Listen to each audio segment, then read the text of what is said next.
comunidade cristã. Hoje é noite de você encarar essa realidade com a verdade de Deus. Você tem enfrentado sua realidade, irmão. Você não é um derrotado, Isso é irmão. poder de Deus, irmão. Em nome de Jesus. Comunidade cristã de Miranda. Obrigado, Deus, por essa noite. Que Teu Espírito Santo possa agora nos dar toda a direção, para que nessa noite não viemos falar nada de nós, mas que possamos ser capacitados pelo Espírito Santo de Deus a falar realmente somente aquilo que vem da parte de Deus. Que aquilo que o Senhor vai nos ensinar seja revelado a nós, pelo Teu Espírito e pela Tua Palavra. Fale conosco, Pai. Nós estamos prontos para ouvir a Tua voz.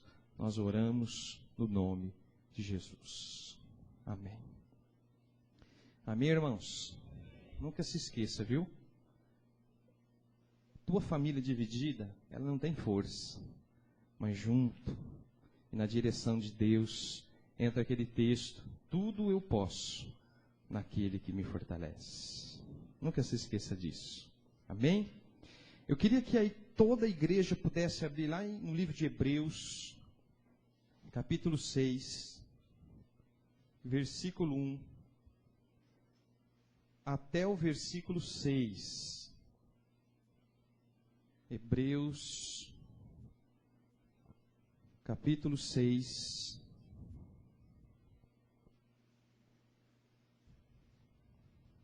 do versículo 1 ao versículo 6.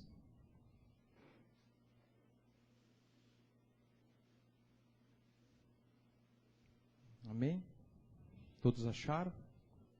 Então vamos ler, diz assim: pelo que deixando os rudimentos da doutrina de Cristo, prossigamos até a perfeição, não lançando de novo o fundamento do arrependimento de obras mortas e de fé em Deus, e da doutrina dos batismos e da imposição das mãos e da ressurreição dos mortos e do juízo eterno. E isso faremos se Deus o permitir. Porque é impossível que os que já uma vez foram iluminados e provaram o dom celestial, e se fizeram participantes do Espírito Santo, e provaram a boa palavra de Deus e as virtudes do século futuro, e recaíram, sejam outra vez renovados para o arrependimento, pois assim, quanto a eles, de novo crucificaram o Filho de Deus e o expõem ao vitupério. Amém? Irmãos, nessa noite de ceia do Senhor, gostaria de comentar um assunto com vocês, que gostaria que vocês entendessem com muita clareza isso. Quando nós falamos daquele que é justo e daquele que é ímpio.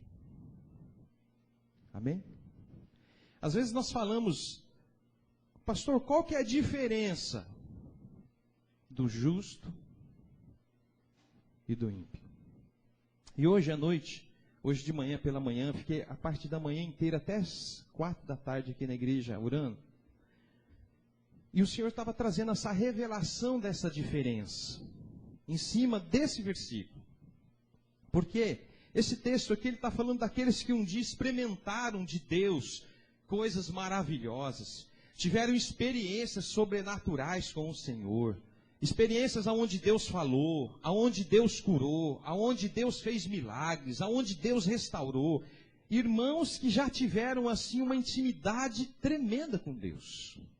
E de repente, por qualquer uma ou qualquer tipo de circunstância, deixaram, regrediram, voltaram atrás de uma posição única na vida do homem, na qual depende a eternidade do homem.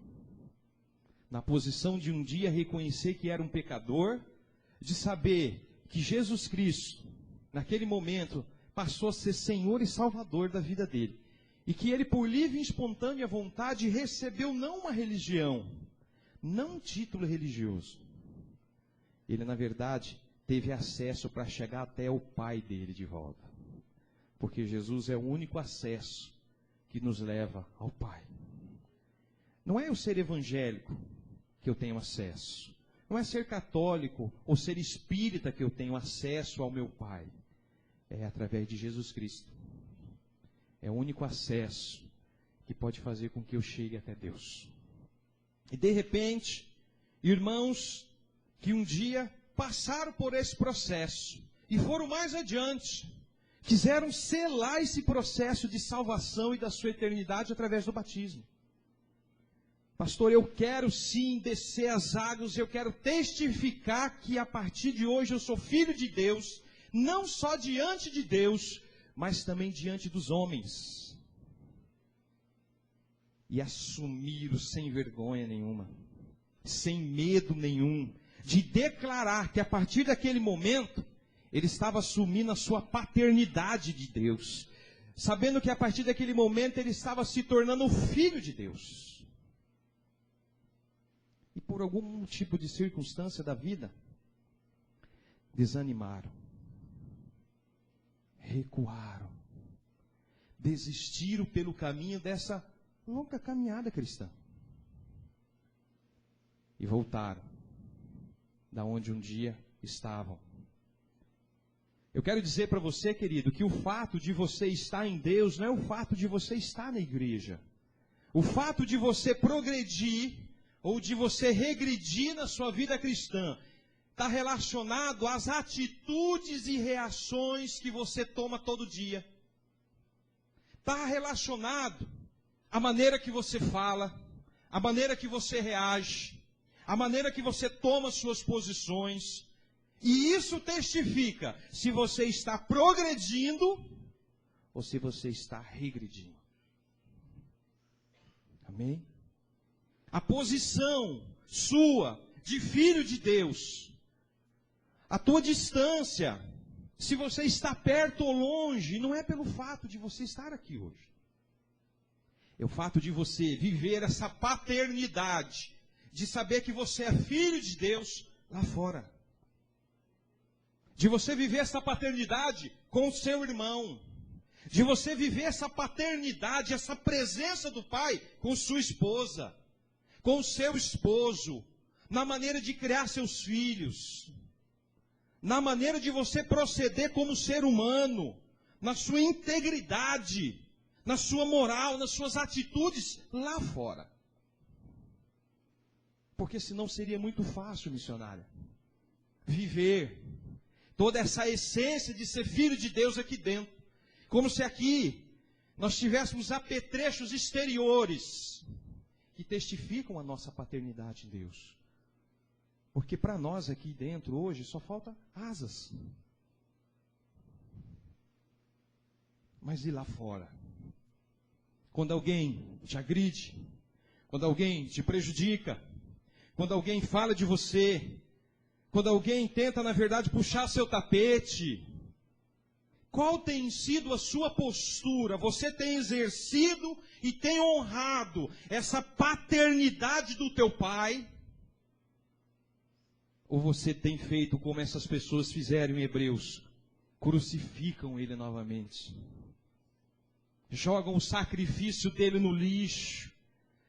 Como se tudo aquilo que nós ouvíssemos aqui fosse mera utopia. Uma inverdade, uma mágica, um sonho, algo irreal. Palavras jogadas ao vento. Eu quero honrar meu pai lá fora. Eu quero honrar meu pai.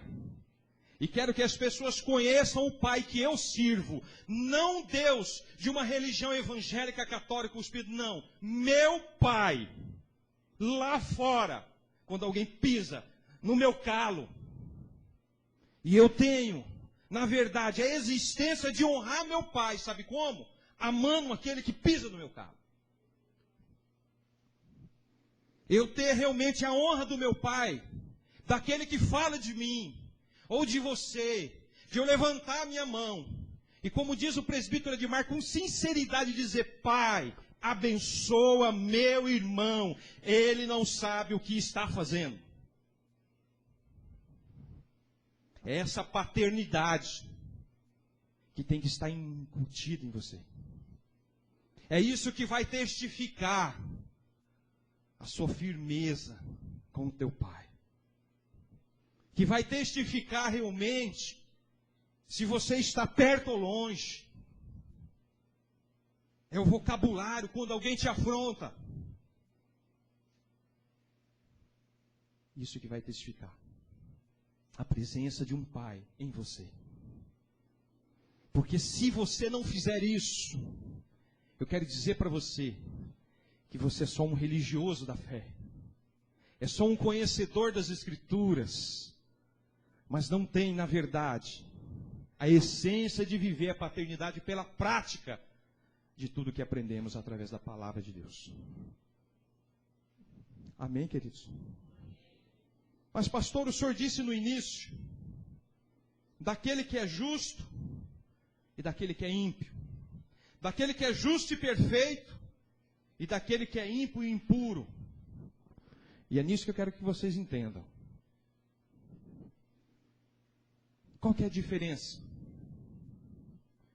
E hoje o pai disse para mim, hoje aqui, chorei tanto. Disse, filho, a diferença de você e de outros irmãos iguais a você e filhos iguais a você pelo mundo, é que você, quando eu olho para você, eu vejo a figura de uma ovelha. E o ímpio, a figura de um porco. Você, filho, quando está andando por pastos verdejantes, e olha a lama, e às vezes por algum tipo de circunstância, vai até a lama, e coloca seus pés na lama, e cai dentro da lama. Você continua sendo ovelha para mim. E eu, quando enviei meu filho, foi para que ele pudesse, sabe o quê? Absorver a lama da lã que você absorve. E aí, lá dentro da lama, eu ouço assim, mé.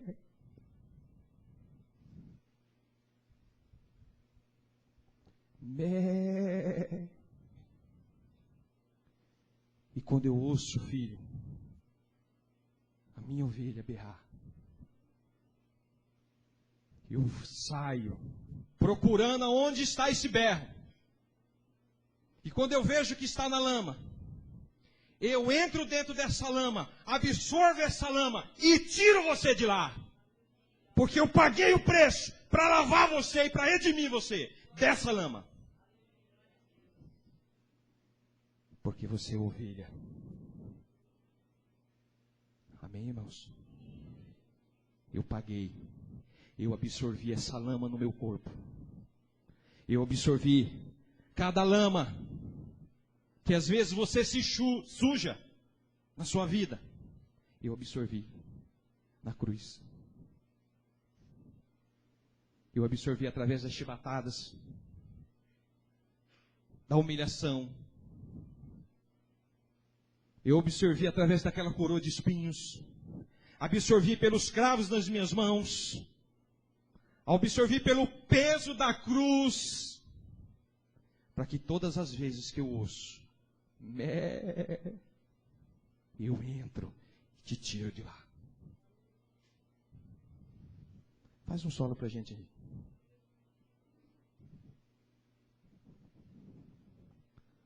Eu tiro você de lá.